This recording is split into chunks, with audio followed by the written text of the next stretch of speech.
నమస్తే శ్రీ మాత్రే నమః శ్రీ గురుభ్యో నమః ఆదిత్యాయ సోమాయ మంగళాయ బుధాయ చ గురు శుక్రు శనిభ్యశ్చ రాహవే కేతవే నమః. తదుపరి రాశి సింహరాశి. ఈ రాశిలో ఉండేవారికి ఈ కుజుడు యొక్క ప్రభావము మరియు బుధుడు యొక్క ప్రభావం వల్ల ఉద్యోగస్తులకు ఉన్నత పదవులు రావడంతో పాటు మీ యొక్క ఉద్యోగాల్లో స్థానచలనాలతో పాటు కొంతమందికి వేరే ఊరికి ట్రాన్స్ఫర్ అవ్వడము, లేదా మరికొంతమందికి మీ ఉన్న క్యాడర్ నుంచి హై క్యాడర్కి వెళ్ళడము, ప్యాకేజీ పెరగడము, శుభవార్తలు వినడము, ఇంకా అంటే మీరున్న ప్రదేశంలో మంచి వాతావరణం కలగడం ఉద్యోగస్తులకు అవుతోంది. అయితే మరి విద్యార్థులకు ఏంటంటే, విద్యార్థులకు కూడా చాలా చక్కని ఫలితాలు, విదేశాలు వెళ్ళడము, తర్వాత మీరు క్యాంపస్ ఇంటర్వ్యూలో సెలెక్ట్ అవ్వడము, ఇలాంటివి విద్యార్థులకు ఇస్తున్నాడు. అయితే వ్యాపారస్తులకు ఎవరికి బాగుంటోంది అంటే కనుక, మిగతా వ్యాపారస్తులు అందరికన్నా ఫైనాన్స్ రంగంలో ఉన్న వారికి బాగుండడంతో పాటు జాగ్రత్తలు కూడా తీసుకోవాలి మీరు. మీ వ్యాపారం బాగుంటుంది, కానీ కొన్ని జాగ్రత్తలు తీసుకోకపోతే మీరు ఫైనాన్స్ పరంగా ఇబ్బందుల్లో ఇరుక్కోవడము, కేసుల్లో ఇరుక్కోవడము, ఫైనాన్స్ పరంగా విపరీతమైన లాసు రావడము, మోసపోవడము, ఇలాంటి పరిణామాలన్నీ ఫైనాన్స్ రంగంలో ఉన్న వారికి ఉండబోతున్నాయి. అయితే మీరు జాగ్రత్త తీసుకున్నట్టయితే కనుక విశేషమైన లాభాలు పొందుతారు. మీ ఫైనాన్స్ వ్యాపారం కూడా వృద్ధి చెందుతుంది. అజాగ్రత్తగా ఉంటే మాత్రం ఇవి తప్పనిసరి అనమాట. అయితే ఆరోగ్యం పరంగా చూసినట్టయితే కనుక బీపీ, ఒత్తిడి ఎక్కువ పెరిగి రక్త సంబంధిత దోషాలు, రక్త సంబంధిత వ్యాధులు వచ్చే అవకాశం కనబడుతుంది. కొంతమంది వెరికోన్ వెయిన్స్ అంటారు కదా, సిరల్లోనూ ధమనుల్లోనూ ఈ రక్తం బ్లాక్ అయిపోవడము, దానివల్ల హృదయానికి సంబంధించినటువంటి వ్యాధులు రావడము, ఆకస్మిక హార్ట్ అటాక్లు, ఉన్నవాళ్ళు ఉన్న చోటే కుప్పకూలిపోవడము, ఇట్లాంటి ప్రమాదాలు గోచరిస్తున్నాయి. జాగ్రత్తలు తప్పనిసరిగా తీసుకోండి. ఈ ఏ రెమెడీస్ చేసుకోవాలి అనేది నేను మీకు చెప్తాను. దాంతో ఆ రెమెడీస్ చేసుకోండి. తదుపరి కుటుంబ పరంగా చూసినట్టయితే కనుక తల్లిదండ్రులతో మీకు సత్సంబంధాలు ఉంటాయి, అన్నదమ్ములతో బాగుంటుంది, అక్క చెల్లెలతో బాగుంటుంది, స్థిరచరాస్తులు లభించే అవకాశము, శుభకార్యాలు చేసే అవకాశము, శుభకార్యాల నిమిత్తంగా మీ దగ్గర డబ్బు లేని పరిస్థితి ఉంటే కనుక సమయానికి అందుబాటులోకి మీకు డబ్బు వచ్చేసేయడము, ఇలాంటి మంచి మంచి అవకాశాలు కుటుంబ పరంగా ఆ స్వామి మీకు అనుగ్రహం చేస్తున్నాడు. ఆరోగ్యం పట్ల చూసినట్టయితే తీవ్రమైన పరిణామాలు చోటు చేసుకుంటున్నాయి, జాగ్రత్తలు తీసుకోండి. మీకు చెప్పదగిన పరిహారము, రక్తదానం చేసినట్టయితే కనుక ఆ స్వామి చాలా సంతోషిస్తాడు. రక్తదానం వల్ల ఇటు మామూలు సోషల్ పరంగానూ చాలా మంచిది, ఇటు జ్యోతిష పరంగానూ కుజుడు అనుగ్రహిస్తాడు. దీనితో పాటుగా మంగళవారం రోజు శనీశ్వరుడికి పూజ చేయండి. చాలామంది అనుకుంటారు మంగళవారం రోజు శని పూజ ఏంటి, శనివారం రోజు కదా అనుకుంటారు. కాదు, ఈ మిథున రాశిలో కుజుడు ప్రవేశం ఉన్న సమయంలో మంగళవారం రోజు శనీశ్వరుడి ఆలయంలో పూజలు చేసినట్టయితే కనుక విశేషమైన ఫలితాలు ఇస్తాడనమాట. ఏ రకంగా మీకు అడ్డంకులున్నా ఆ అడ్డంకులన్నీ తొలగిపోయి సానుకూలమైన ఫలితాలు ఇచ్చే అవకాశం ఉంది. మీరు నెగ్లెక్ట్ చేయకండి. మంగళవారము శనీశ్వరుడి పూజ తప్పనిసరిగా చేయించుకోండి. వీటితో పాటుగా మీ జాతక పరిశీలన చేసుకుని ఏ స్థానంలో అంటే 12 స్థానాల్లో కుజుడు ఏ స్థానంలో ఉన్నాడో చెక్ చేసుకుని ఆ స్థానానికి సంబంధించినటువంటి మెరుగైన ఫలితాల కోసము శాంతి చేయించుకోవడము, లేదా రెమెడీస్ చేయించుకోవడము, ఇలాంటి పనులు చేసినట్టయితే కనుక మంచి ఫలితాలు పొందే అవకాశం కనబడుతోంది. ఇవి దృక్పంచాంగం ప్రకారము కుజదోషానికి సంబంధించినటువంటి గోచార రీత్యా ఫలితాలు. మనకి ఖగోళ శాస్త్రంలో దృక్పంచాంగం ప్రకారము, జ్యోతిష ప్రకారము 9 గ్రహాలు మనకి 12 రాశులు ఇలా విభజించబడి ఉన్నాయి. అయితే ఒక్కొక్క గ్రహానికి ఒక్కొక్క ప్రత్యేకత, ఒక్కొక్క విశిష్టత, వాళ్ళిచ్చే ఫలాలు, పరిహారాలు ఎలా ఉంటాయి అనేది ఒక అంశమైతే, ఒక్కొక్క గ్రహానికి, శని గ్రహానికి, రాహుకేతువులకి, కుజుడికి, రవికి, చంద్రుడికి ఇలా వారి వారి యొక్క ప్రత్యేకతలు వారివి అయినప్పుడు వారు ఈ రాశుల మీదకి పరిగణలోకి తిరుగుతున్నప్పుడు, ఉదాహరణకి కుజుడు ఇప్పుడు మిథున రాశిలోకి వస్తున్నాడు అంటే ఆయన యొక్క ఫలితాలు ఒక్కొక్క రాశిలో ఎలా ఉంటాయి, ఇది కామన్. ప్రతిసారి మనకి ఖగోళంలో ఈ మార్పు చేర్పులు జరుగుతూ ఉంటాయి, తిరుగుతూ ఉంటారు. అప్పుడు తిరుగుతున్నప్పుడు మనకి ప్రత్యేకంగా ఒకరోజు ఒకలాగా, ఒక వారమంతా ఒకలాగా, ఒక నెలంతా ఒకలాగా, ఇలాగా వారి యొక్క పరిభ్రమణను బట్టి, వారి యొక్క గమనాన్ని బట్టి మనకి స్థితిగతులు మారిపోతూ ఉంటాయి. ఆరోగ్యాలు మారిపోతూ ఉంటాయి.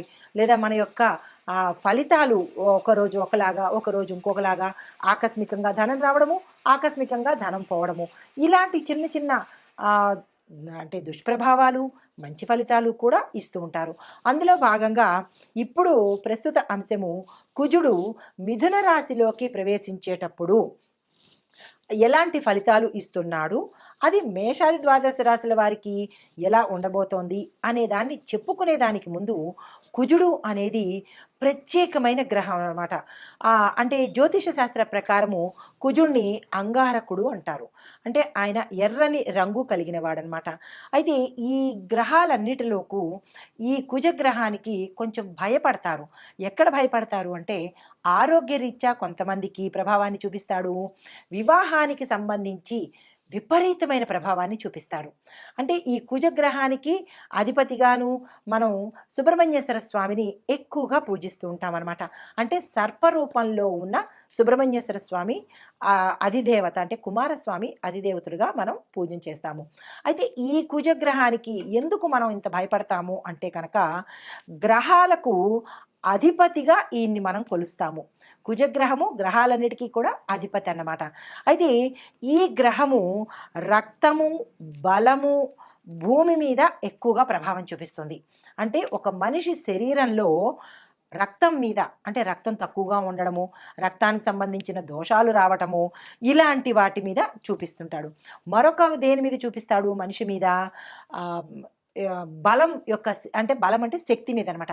కొంతమంది ఒక్కొక్కసారి అంటుంటారు, మాకు శక్తి లేదండి, బలం లేదండి అంటారు. అంటే వారికి కుజుడు బలహీనంగా ఉన్నాడు అని అర్థం అనమాట. అంటే బలం లేకపోవడము, రక్తహీనత రావడము, అది వైద్య పరిభాషగా మనం ఏమనుకుంటాము, రక్తహీనత, ఐరన్ లోపము అనుకుంటాము. ఆధ్యాత్మిక పరంగా చూసుకున్నట్టయితే కుజుడు కనుక ఎక్కువ ప్రభావం చూపిస్తే, కుజుడు దుష్ప్రభావాన్ని చూపిస్తే కనుక ఇటువంటి రుగ్మతలు రావడము, బలహీనంగా ఉండడము. అయితే ఇది మనిషి ప్రకారంగా. మరి భూమి మీద ఎలా చూపిస్తాడు అంటే కనుక భూమి బేట్లు వారిపోవడము, పంటలు సరిగా పండకపోవడము, వాతావరణంలో విపరీతాలు సృష్టించబడ్డము, ఇలాంటి వాటి యొక్క ప్రభావం కలిగింది అంటే అది తప్పనిసరిగా కుజుడి యొక్క పరిహారం, అంటే కుజుడి యొక్క ప్రవర్తన అని మనకి అర్థమవుతుందన్నమాట. అయితే ఈ అంగారకుడు తన దిశను మార్చుకుంటున్నప్పుడు కూడా ఇటువంటి ప్రభావాలు ప్రతి ఒక్క రాశి మీద కనిపిస్తూ ఉంటాయి.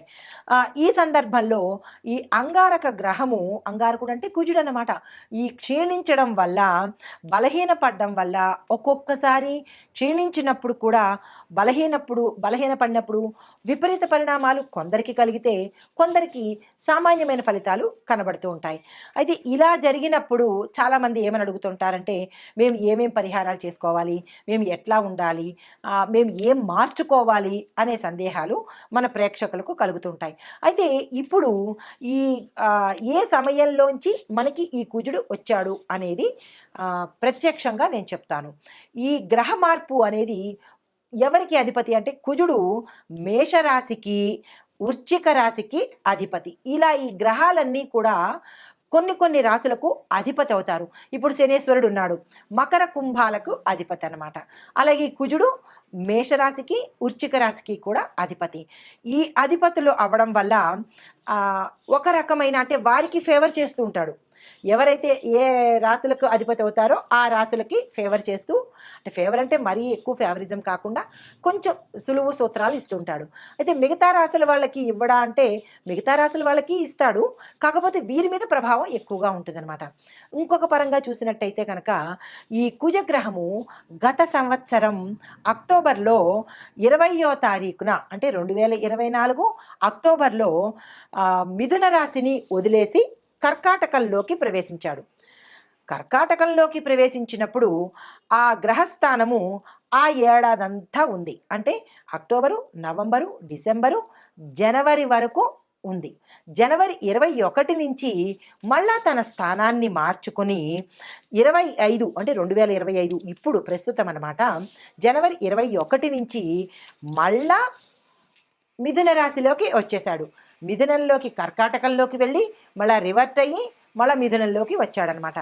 ఈ మిథునంలోకి రావడం వల్ల ఎటువంటి పరిణామాలు చోటు చేసుకుంటున్నాయి, వెళ్ళినవాడు మళ్ళీ వెనక్కి తిరిగిపోయాడు, ఆ తిరగడం వల్ల ఏమైంది, ఎలాంటి పరిణామాలు చోటు చేసుకుంటున్నాయి అనే అంశంలో కనుక మనం చూసినట్టయితే ఈ విషయాన్ని పరిశీలించేదానికి ముందుగా మీకు ఒక చిన్న విషయం చెప్తాను. అదేంటంటే కుజుడు బలహీనంగా ఉన్న వారిలో ఏమిటి లోపాలు మనకి మన వ్యక్తిగతంగా పరిశీలన చేసుకోవచ్చు. అది ఎలా పరిశీలన చేసుకోవాలి అనేది ఒక్కొక్క పాయింట్ చెప్తాను, వినండి. మనలో ఆత్మవిశ్వాసం పోతుంది. అంతవరకు కాన్ఫిడెంట్గా ఉంటాం. ఎస్, నేను ఏదైనా చేయగలను అని కాన్ఫిడెన్స్ ఉంటుంది. ఎప్పుడైతే కుజుడు బలహీనపడ్డాడో అప్పటి వరకు బాగున్న వాళ్ళు ఏమంటారు, నేను ఈ పని చేయలేను, నేను చాలా బలహీనంగా ఉన్నాను, నాకు అసలు బాగోలేదు, నేను చేయగలనా అని ఒక నిరాశలోకి వెళ్ళిపోతారనమాట. అప్పుడు మనం ఏం గ్రహించుకోవాలి, ఓహో కుజుడు బలహీనపడ్డాడు అని ఒక చిన్న ఇండికేషన్ అనమాట. దీనితో పాటుగా ఏమిటి, తొందరగా అనారోగ్యం పాలైపోతారు. రెండో పాయింట్, ఫ్రీక్వెంట్గా హెల్త్ ఇష్యూస్ వస్తుంటాయి, జలుబు దగ్గులు ఇలాగ ఏవేవో హెల్త్ ఇష్యూస్ వస్తుంటాయి. అలాంటప్పుడు కూడా మనం ఏం గమనించుకోవాలి, కుజుడు బలహీనపడ్డాడు అనే అంశాన్ని పరిశీలన చేసుకోవాలి. మూడో పాయింట్ ఏంటంటే, ఏ నిర్ణయాలు తీసుకోవాలన్నా తటపటాయిస్తుంటారు. అది ఎవరైనా విద్యార్థులు కావచ్చు, ఎవరైనా మనిషి ఏదైనా నిర్ణయం తీసుకోవడానికి పదే పదే ఆలోచిస్తుంటాడు. మనం కూడా ఏమనుకుంటుంటాం, ఇది చెయ్యాలా వద్దా, వద్దులే అని కాసేపు, లేదు తప్పనిసరిగా చెయ్యాలి అని మరుక్షణం అనుకుంటాం. మళ్ళా ఏమంటారు, వద్దులే అని డైలమాలో సందిగ్ధంలో పడతారు. అలాంటప్పుడు మనం ఏమనుకోవాలి, ఇది ప్రతి ఒక్కరికి ప్రతి జీవితంలోనూ అనుభవంలోకి వచ్చిందే, కావాలంటే మీరు చెక్ చేసుకోండి. అప్పుడు మనం ఏమనుకోవాలి, కుజుడు మనకి బలహీనపడ్డాడు అని మనం వెంటనే గుర్తు తెచ్చుకోవచ్చు. ఇది మూడో పాయింట్. ఇక నాలుగో పాయింట్ ఏంటంటే, ఇంట్లో పిల్లలకు పెద్దవాళ్ళకి ఇలాగా, చిన్నపిల్లలకి తరచూ అనారోగ్యం రావడం, ఊరికే పడిపోతూ ఉండడము, ఊరికే దిష్టి తగులుతూ ఉండడము, వారు ఏ పని మీద ఇంట్రెస్ట్ చూపించకపోవడము, కడుపు నొప్పని తలనొప్పని ఏదో సాకులు చెప్తూ ఉండడము, ఇలా వాళ్ళు ప్రవర్తిస్తున్నారు అంటే కనుక తల్లిదండ్రులకి వెంటనే గుర్తుకు రావాలి, ఏమని, మనకి కుజుడు కుజుడు బలహీనంగా ఉన్నాడు అనే అంశాన్ని గుర్తు తెచ్చుకోవాలి. ఇది నాలుగో పాయింట్ అనమాట. అయితే శరీరంలో కొంతమందికి రక్తము తగ్గిపోతూ ఉంటుంది. రక్తం ఎప్పుడైతే తగ్గిపోయిందో వైద్యపరంగా ఏం చెప్తాం, ఎనీమియా వచ్చేసింది, వీళ్ళకి రక్తహీనత వచ్చింది అని డాక్టర్లు చెప్తారు. కానీ డాక్టర్లు ఏం చెప్తారు, మందులు చెప్తారు తప్ప వాళ్ళకి ఆధ్యాత్మిక పరంగా తెలియదు కదా, జ్యోతిష పరంగా తెలియదు కదా. జ్యోతిష పరంగా మేమేం చెప్తాము అంటే, కుజుడు బలహీనపడ్డాడు కాబట్టి కుజుడికి సంబంధించిన గ్రహాలు శాంతి చేయించుకుంటే, ఎందుకు, కుజుడు రక్తం మీద ప్రభావాన్ని చూపిస్తాడు కాబట్టి దానికి సంబంధించిన పరిహారాలు చేసుకోవాలి. అది తప్పనిసరిగా మనకి జాతకంలోనే బయటపడుతుంది. డాక్టరు నాడి పట్టుకుంటేనో స్టెత్ పట్టుకుంటేనో కళ్ళు చూస్తేనో రక్తం లేదు అని చెప్తాడు. జ్యోతిష్యులు ఏం చెప్తారు, జాతక పరిశీలన చెయ్యంగానే అందులో మీకు కుజదోషం ఉంది కాబట్టి మీకు ఈ పరిస్థితులు వస్తున్నాయి అనే అంశాన్ని చెప్తారు. అంటే ఇటు వైద్యపరంగానూ కరెక్టే, ఇటు ఆధ్యాత్మిక పరంగానూ కరెక్టే. రెండూ మనం తీసుకోవాలి. ఈ రెండు తప్పనిసరి, ఒకటే బేస్ మీద కాకుండా. అయితే దీనికి మనం ఏం చేసుకోవాలి అంటే కనుక, ఎక్కువ క్యారెట్ తీసుకోవాలి. అంటే రక్తం తక్కువ ఉన్న వాళ్ళకి రెమెడీస్ చెప్తున్నాను. క్యారెట్ తీసుకోండి, టమాటాలు తీసుకోండి, బీట్రూట్లు, పప్పు, బెల్లము, ఇటువంటి పదార్థాలు మీరు తీసుకుంటూ ఇవే పదార్థాలు దానంగా ఇచ్చేయండి. అంటే వైద్యపరంగా మీరు ఇవి తింటూ ఉండాలి, ఆధ్యాత్మిక జ్యోతిషపరంగా ఇవి దానాలు ఇవ్వాలి. ఇస్తే అటు డాక్టర్ని మీరు సాటిస్ఫై చేసినట్టు, ఇటు గ్రహాల్ని కూడా సాటిస్ఫై చేసినట్టు అనమాట. గుర్తుపెట్టుకోండి, ఇవి మీరు దానంగా ఇవ్వాలి. దీనితో పాటుగా సాధ్యమైనంత వరకు డాక్టర్లు ఏం చెప్తుంటారు, ఎక్కువగా మీరు నేల మీద పడుకోండి, దిళ్ళు పెట్టుకోకండి అని చెప్తుంటారు కదా, అది వైద్యపరంగా. అయితే ఇప్పుడు జ్యోతిషపరంగా కూడా మనం ఏం చేయాలి, కుజగ్రహం తక్కువగా ఉన్నప్పుడు, బలహీనంగా ఉన్నప్పుడు తప్పనిసరిగా మీకు ఈ సిమ్టమ్స్ కనపడుతుంటే నేల మీదే పడుకోండి. ఎందుకు అంటే, కుజుడు అంటే అంగారకుడు భూమిపుత్రుడు కదా, కాబట్టి భూశయనం తప్పనిసరి అన్నమాట. అప్పుడు కొంత గ్రావిటేషనల్ పవర్గా, అంటే నేను మీకు రెండూ చెప్తున్నాను, ఆధ్యాత్మికంగాను చెప్తున్నాను, అంటే ఆధ్యాత్మికం అంటే జ్యోతిషపరంగాను చెప్తున్నాను, ఇటు వైద్యపరంగాను చెప్తున్నాను. ఈ వైద్యపరంగా కూడా ఏం చేయొచ్చు, మనం నేల మీద పడుకోవచ్చు. నేల మీద ఎందుకు అంటే భూమికి గ్రావిటేషన్ పవర్ ఉంటుంది కాబట్టి మనలో ఏదైనా శక్తిహీనత ఉంటే, వెంటనే నెగిటివిటీ ఉంటే అది భూమి తీసేసుకుంటుంది అనమాట. ఆ పరంగా భూమి మీద పడుకోమని చెప్తారు. ఇటు జ్యోతిషపరంగా అంగారకుడు భూమిపుత్రుడు కాబట్టి భూశయనం చేస్తే మనకి రక్త ప్రసరణ ఎక్కువగా, నరాలు యాక్టివేట్ అయ్యి రక్త ప్రసరణ వృద్ధి అవుతుంది. ఇది రెండు పరంగా చెప్తున్నాను, జాగ్రత్తగా వినుకోండి. దీంతో పాటుగా ఏం చేయొచ్చు అంటే కనుక ప్రతిరోజు సూర్యుడికి నమస్కారం పెట్టాలి, తప్పదు. సూర్యుడికి నమస్కారం పెడితే కొంత పరిహారం కలుగుతుందనమాట. దీనితో పాటుగా మరికొంత ఏంటంటే చిన్న చిన్న పరిహారాలు చెప్తాను. ఆ పరిహారాలు జ్యోతిష్యపరంగా చెప్తాను. ఇప్పుడు కుజుడు మనకి ఎలాంటి ఫలితాలు ఇస్తాడు అనే అంశాన్ని చూసాం కదా. అయితే ఈ కుజదోష నివారణలు మనం ఆధ్యాత్మిక పరంగా, జ్యోతిష పరంగా ఎలా చేసుకోవాలి అనేది ఒక్కొక్క పాయింట్గా చెప్తాను. వీలైతే నోట్ చేసుకోండి, లేదా అంటే మళ్ళా చూసుకోండి. చాలా మోస్ట్ ఇంపార్టెంట్ అయిన రెమెడీస్ నేను మీకు అందిస్తున్నాను. కుజదోష నివారణకు శివాలయంలో ఏకాదశ రుద్రాభిషేకం చేయించుకోవాలి. మొదటి పాయింట్. 7 మంగళవారాలు చేయించుకోవాలి. మీకు సందేహం రావచ్చు, ఎన్ని సార్లు చేయించుకోవాలి అని. 7 మంగళవారాలు శివాలయంలో ఏకాదశ రుద్రాభిషేకం చేయించుకోవాలి. మొదటి పాయింట్. అది ఎప్పుడు చేయించుకోవాలి? ఉదయం 7 గంటల లోపల. ఇది ఫస్ట్ పాయింట్. తరువాత నాగుల పుట్టను దర్శనం చేసుకొని పుట్టమన్ను చెవికి ధరించాలి. ఇది రెండో పాయింట్, తప్పనిసరిగా చేసుకోవాలి. మూడో పాయింట్, ఆదివారం నాడు ప్రతిరోజు, అంటే ప్రతి ఆదివారం నాడు సాయంత్రం 4:30 గంటల నుంచి 6 గంటల లోపుగా నిమ్మకాయ డొప్ప మీద దీపారాధన చెయ్యాలి. తరువాత సుబ్రహ్మణ్య అష్టకం చదవాలి, తప్పనిసరి. గుర్తుంది కదా.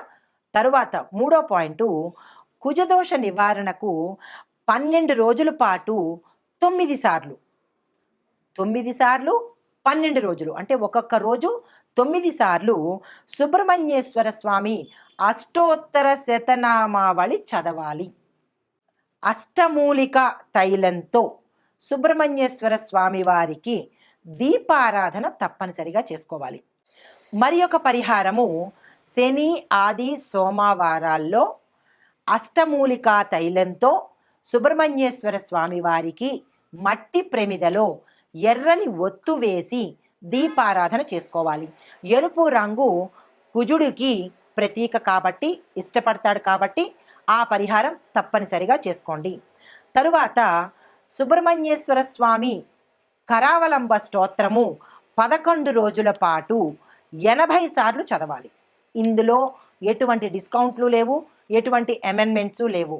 మళ్ళా చెప్తున్నాను, కుజగ్రహము చాలా తీవ్రమైన పరిణామాలు ఇస్తాడు కాబట్టి చాలా జాగ్రత్తగా దగ్గర పెట్టుకొని మళ్ళా రాసుకునో, లేకపోతే మళ్ళా చూసో ఈ పరిహారాలు ప్రతి ఒక్కరూ, కుజదోషం ఉన్నవాళ్ళు, అందులో ఇప్పుడు నేను చెప్పబోయే ప్రతి రాసుల్లో ఉన్నవాళ్ళు కూడా ఈ పరిహారం చెయ్యాలి. సుబ్రహ్మణ్య కరావలంబ స్తోత్రం 11 రోజుల పాటు ప్రతి ఒక్క రోజు 80 సార్లు తప్పనిసరిగా చదవాలి. మరి ఒక పరిహారము, కుజదోష నివారణకు సుబ్రహ్మణ్యం మాలా మంత్రం అని ఉంటుంది. దాన్ని 42 రోజుల పాటు రోజుకు ఒక్కసారి తప్పనిసరిగా చదవాలి. ఇప్పుడు ఇంత వివరంగా చెప్పాను కదా. ఈ పరిహారాలు మీరు ఎక్కడ రాసుకుంటారో రాసుకోవడమో వినడమో చేసుకుని, ఈ పరిహారాలు కుజదోషం ఉన్నవారు మీ జాతక పరిశీలన చేయించుకుని తప్పనిసరిగా ఈ పరిహారాలు చేయాలి. ఇందులో డిస్కౌంట్స్ కానీ, అమెండ్మెంట్స్ కానీ, ఎటువంటి కన్సెషన్స్ కానీ ఉండవు. ఈ నివారణలు, ఈ ఉపాయాలు తప్పనిసరిగా ఇప్పుడు కుజగ్రహము మిథున రాశిలోకి ప్రవేశించడం వల్ల మొత్తం మీద ఒక్కొక్కరికి ఎలా ఉండబోతోంది అంటే, అన్ని రాశుల వాళ్ళకి, ఉద్యోగస్తులకు ఒత్తిడి పెరుగుతుంది కానీ కొత్త అవకాశాలు వస్తాయి. వ్యాపారస్తులకు పెట్టుబడుల్లోనూ మంచి అవకాశాలు వస్తాయి. కొన్ని వ్యాపారాలు నష్టాల్లోకి వెడతాయి. ఆరోగ్యపరంగా చూసినట్టయితే శస్త్రచికిత్సలు జరగడము, హృదయానికి, లంగ్స్కి, ఆ తర్వాత జీర్ణ వ్యవస్థకు, ఇలా మేజర్ పార్ట్లకు ఇబ్బంది కలిగే అవకాశం ఉంది. అది జాగ్రత్తలు తీసుకోండి. కుటుంబ పరంగా ఒత్తిడులు, విడిపోవడాలు ఇలాంటి సమస్యలు కనబడుతున్నాయి. అవి జాగ్రత్తలు తీసుకోండి. అయితే ముఖ్యమైన పరిహారాలు ఓవరాల్గా చెప్పదగినది ఏంటంటే, హనుమాన్ చాలీసా ప్రతి ఒక్కళ్ళు 3 సార్లు చదవవలసిందే. తరువాత రక్తదానం తప్పనిసరిగా చేయాల్సిందే. ఎర్రని వస్త్రధారణ ప్రతి మంగళవారము ధరించవలసిందే. గోపూజ, శివపూజ తప్పనిసరిగా చేయవలసిందే. ఇవి ఓవరాల్గా ఈ పరిహారాలు కుజ ప్రభావ సంబంధిత దోషాలు ఉన్నవాళ్ళు తప్పనిసరిగా చేయించుకోవాలి. ఇది మరీ చెప్తున్నాను. ఆ దిశగా మీరు ప్రయత్నం చేయండి. నమస్తే.